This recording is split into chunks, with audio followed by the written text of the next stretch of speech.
Calamari yan. Pansahog sa pasta na aming kakainin mamaya-maya. Aming hapunan yan. Yan. Okay. Yan. Yan.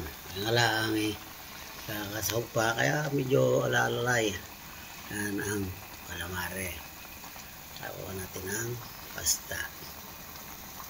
Yan. Ganda niya yan. Oh, murang bulaan ha. Wala pa itong ulit dahil yan ay kasasahog pa. At ito tama-tama lang yan sa aming panghapunan para pasta yan. Dadabis yan. Ayan. Okay. Pasok natin ang integrali ng pasta. Okay. Thank you for watching. Oh, bulang-bulang yan. Yum.